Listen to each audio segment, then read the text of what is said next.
সুপ্রিয় দর্শক, আসসালামু আলাইকুম। আশা করছি আপনারা সবাই ভালো আছেন। আমিও আলহামদুলিল্লাহ অনেক ভালো আছি। চলে আসলাম পিঠাপুলির পর্বে। সেরা স্বাদের পাটিসাপটা পিঠার রেসিপি নিয়ে। আমার আজকের পাটিসাপটা পিঠা হচ্ছে শাহী পাটিসাপটা পিঠা। আমি আমার মনের মাধুরী মিশিয়ে আজকের পিঠাটা তৈরি করেছি। আপনাদের সাথে সেই পিঠাটার রেসিপিটাই শেয়ার করছি। যারা সেরা স্বাদের পাটিসাপটা পিঠা বানাতে চান তারা নিঃসন্দেহে আমার রেসিপিটা ফলো করতে পারেন। পিঠাটা এতটাই মজা হবে যে তৈরি করে খাওয়ার পরে আপনার মনে হবে যে আপনি সেরা স্বাদের পাটিসাপটা পিঠা তৈরি করে খেয়েছেন।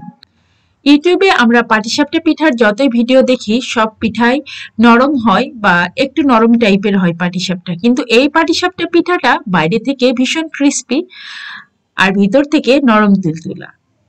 আর এই পিঠাটা খেলে আপনার কাছে ক্যাতক্যাতা মনে হবে না। দেখা যায় যে পাটিসাপটা পিঠা খেলে আমাদের কাছে একটু ক্যাতক্যাতা টাইপের লাগে, কিন্তু এই পিঠাটা এত মচমচা হয় বাইরে থেকে যে আপনার কাছে সেই ক্যাতক্যাতা ভাবটা লাগবে না। আর আপনি একবার যদি তৈরি করে খান আপনার মনে হবে এই পিঠাটাই আপনি বারবার তৈরি করে খাবেন। পাটিসাপটা পিঠা তৈরি করতে গেলে আপনি এই পিঠাটাই বারবার তৈরি করবেন। এই পিঠাটা বানিয়ে আপনি যখন খাবেন আপনার এমনিতেই মনে হবে যে আপনি অসাধারণ স্বাদের একটা পাটিসাপটা পিঠা খেয়েছেন। আপনার মুখ থেকে এমনিতেই ওয়াও কথাটা বের হবে। মানে এই পিঠাটা এতটাই মজা। আর এই পিঠাটা কতটা মুচমুচা হয় সেটা আমি আপনাদেরকে একটু পরেই দেখাচ্ছি। দেখেন যে এই পিঠাটা কতটা মুচমুচা হয়। দেখলেন তো, পিঠাটা কিন্তু বাইরে থেকে যথেষ্ট পরিমাণ শক্ত, মানে একেবারে ক্রিস্পি বাইরে থেকে, আর ভিতরে নরম তুলতুলা খিরসা। মানে অসাধারণ অসাধারণ টেস্টি এই পিঠাটা। অবশ্যই বাসায় একবার হলেও পিঠার রেসিপিটা ট্রাই করবেন। আর এখন পুরো রেসিপিটা আপনারা দেখে নিন। পিঠাটা বানানোর জন্য আমি প্রথমে পিঠার ব্যাটারটা বানিয়ে নিচ্ছি। তো ব্যাটারটা বানানোর জন্য আমি এখানে একটা বোল নিয়ে নিয়েছি, আর এখন এর মধ্যে নিব 3 কাপ চালের গুঁড়া।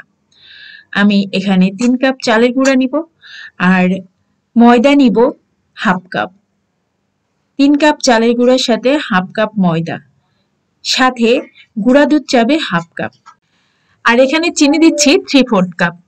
এখানে চিনির পরিমাণটা একটু বেশি দিতে হবে, তা আমি আমার আন্দাজ মতো চিনি দিয়ে দিচ্ছি।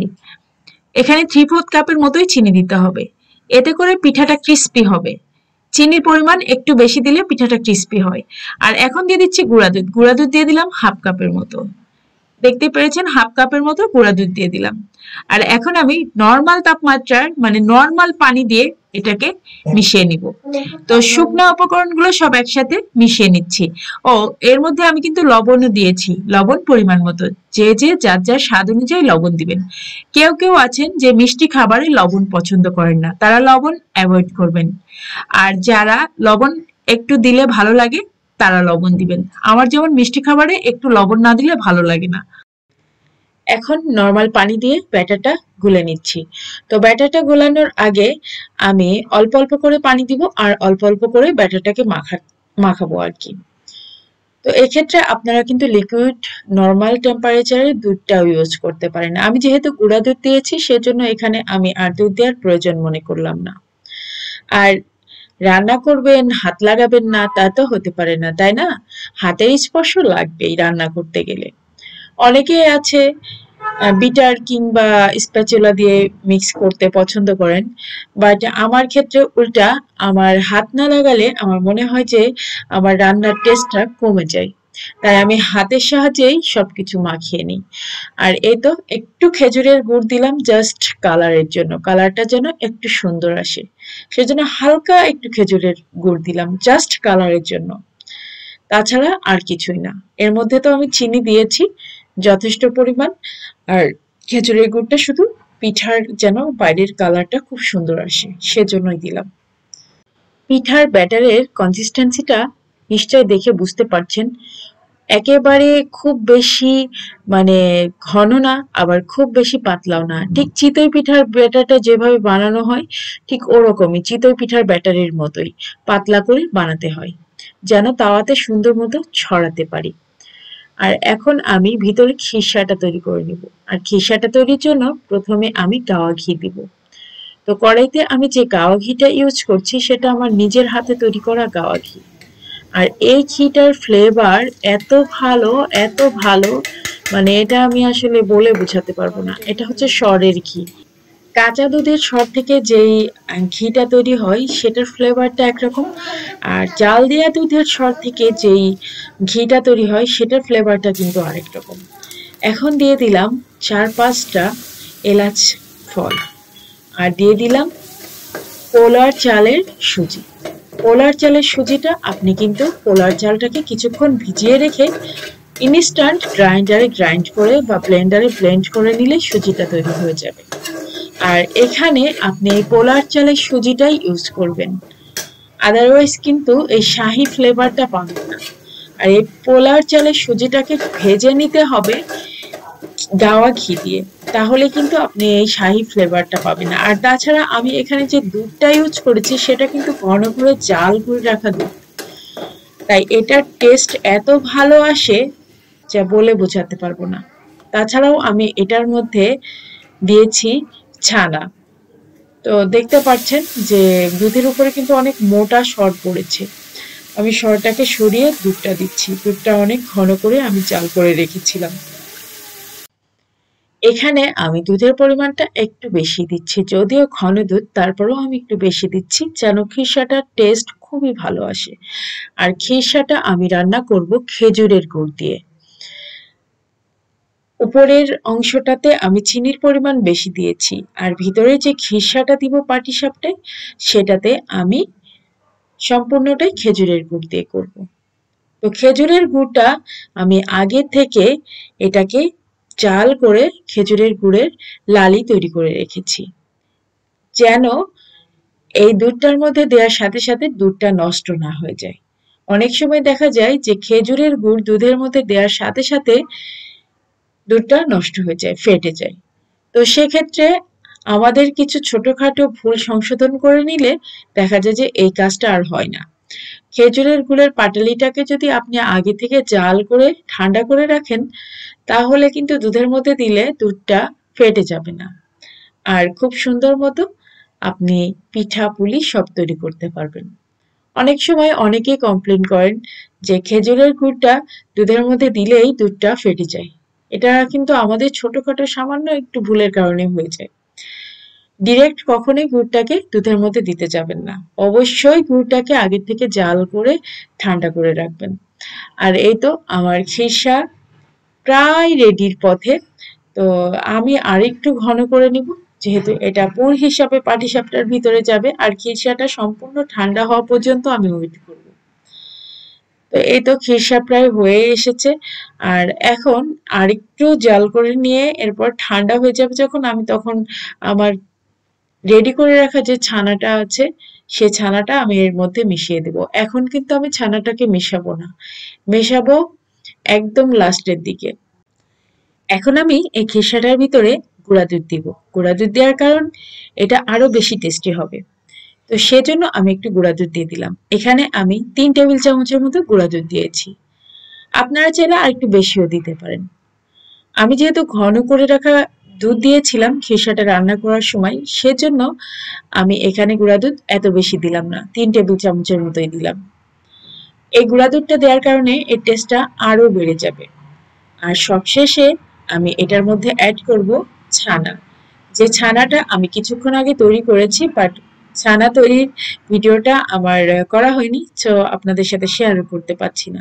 আমার মনে হয় কম বেশি সবাই আমরা ছানা তৈরি করতে পারি, আর এটার ছানা রসগোল্লার ছানার মতো এত সফট হইতে হবে এমন কোনো কথা নাই, মোটামুটি ছানা তৈরি করতে পারলেই হলো। তো ছানাটা তৈরি করে রেখেছি, এখন ছানাটা এর মধ্যে দিয়ে দেবো।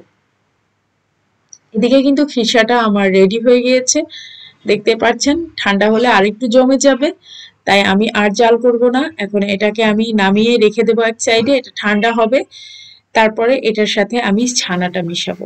এটা বেশ খানিকটা ঠান্ডা হয়ে গিয়েছে, আর এখন এটার মধ্যে আমি ছানাটা দিয়ে দিচ্ছি, যে ছানাটা আমি কিছুক্ষণ আগে রেডি করে রেখেছিলাম।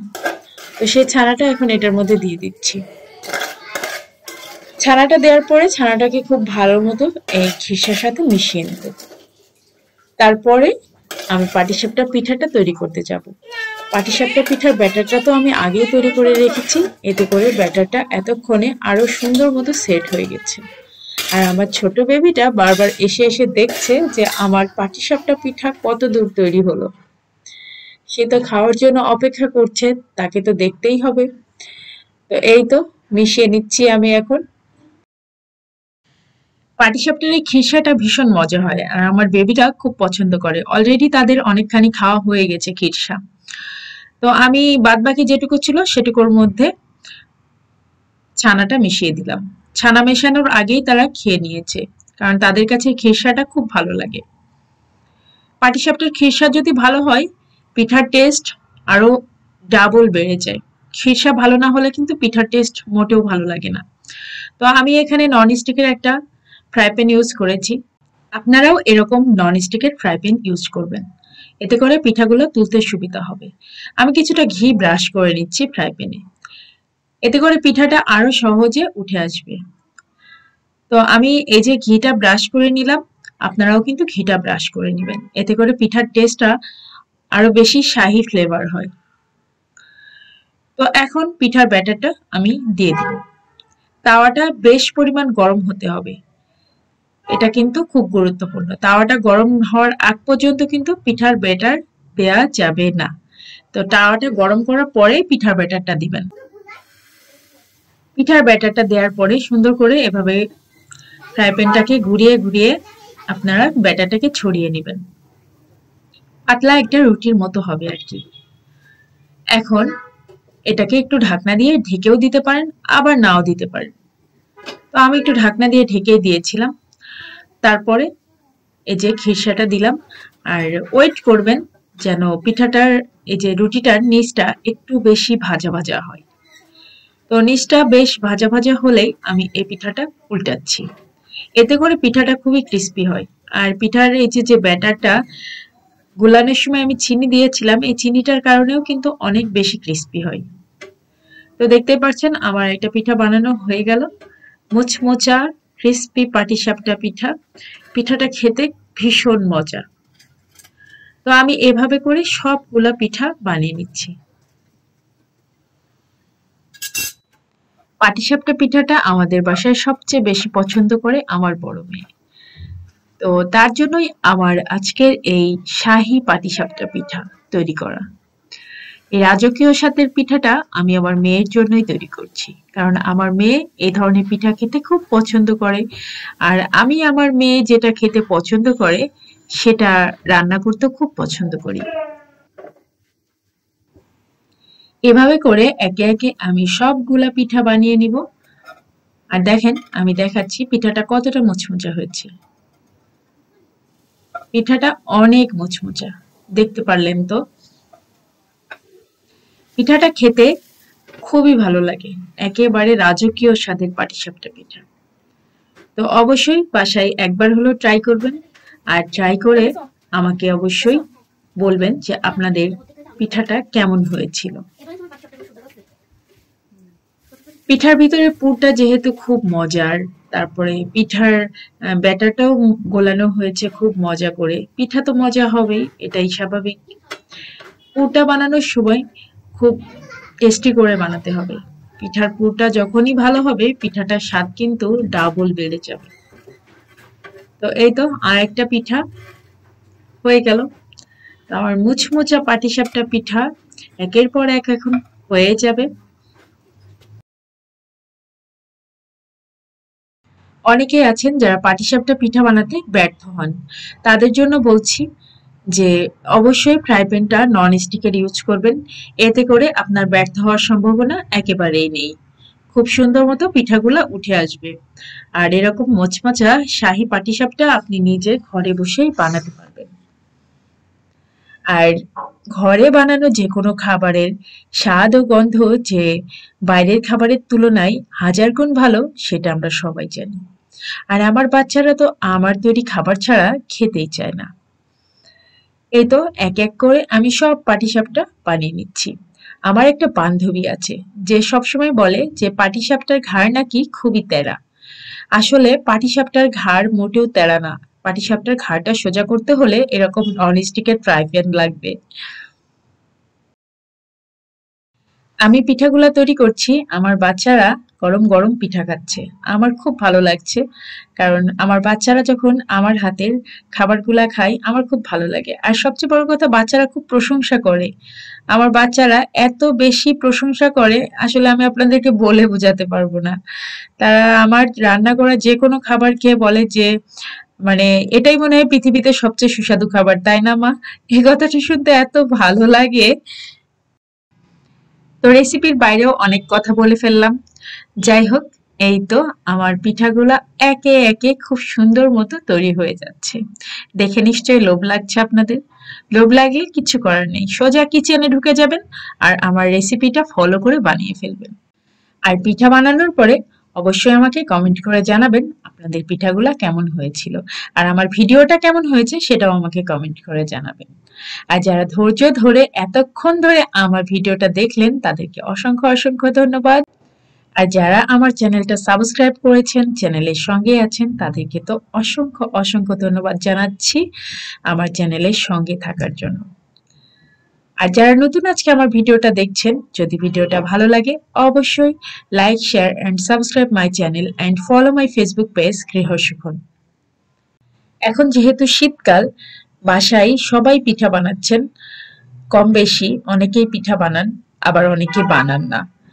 তো ট্রাই করবেন বাসায় এরকম সুন্দর করে পিঠা বানিয়ে বাচ্চাদেরকে খাওয়ানোর জন্য, পরিবারের সবাইকে খাওয়ানোর জন্য। বাচ্চারা কিন্তু এ ধরনের পিঠা খেতে খুব পছন্দ করে। আমার বাচ্চারা তো খুবই পছন্দ করে। আমার মনে হয় যে কোনো বাচ্চাই পছন্দ করবে। এরকম মচমচা টাইপের পাটিসাপটা পিঠা খেতে সব মানুষ পছন্দ করবে। শিশু থেকে বৃদ্ধ সবাই এই পিঠাটা পছন্দ করবে, কারণ এই পিঠাটা খুবই মজার। তো দেখতেই পাচ্ছেন এরকম ক্রিস্পি ক্রিস্পি পাটিসাপটা পিঠা যদি আপনার সামনে থাকে এরকম প্লেট ভর্তি, তাহলে আপনার কতটা ভালো লাগবে খেতে। আমাদের বাসায় সবাই পিঠা খেতে পছন্দ করে। আমার হাজবেন্ড খুব পছন্দ করে, আমার বাচ্চারাও খুবই পছন্দ করে। তো সেজন্য আমার পিঠাপুলি খুব বানানো হয়। আসলে সবসময় ভিডিও করে শেয়ার করা হয় না আপনাদের সাথে, কারণ ভিডিও করাটাও অনেক কষ্টের ব্যাপার, আর ভিডিও এডিট করা আরো বেশি কষ্টের ব্যাপার আমার কাছে। কারণ এত বেশি কাজ করতে হয়, তারপরে কিন্তু একটা ভিডিও রেডি হয়। তো একটা ভিডিও রেডি করা কিন্তু চারটেখানি কথা না। আপনারা যারা কন্টেন্ট তৈরি করেন, ভিডিও কন্টেন্ট, তারা কিন্তু জানেন একটা ভিডিও তৈরি করতে কতটা পরিশ্রম করতে হয়। তো অবশ্যই অবশ্যই ভিডিওটা ভালো লাগলে চ্যানেলটা সাবস্ক্রাইব করে দিবেন, আর পাশে থাকা বেল আইকনে একটা প্রেস করে দিবেন। এতে করে আমি যে কোনো ভিডিও দিলে তার নোটিফিকেশন আপনার কাছে পৌঁছে যাবে, আর সহজে আপনি আমার নতুন ভিডিওটা দেখতে পারবেন। তো আজকের মতো আমি বিদায় নিচ্ছি। আপনারা সবাই ভালো থাকবেন, সুস্থ থাকবেন, নিরাপদে থাকবেন। আমার বাচ্চাদের জন্য সবাই দোয়া করবেন। আল্লাহ হাফেজ।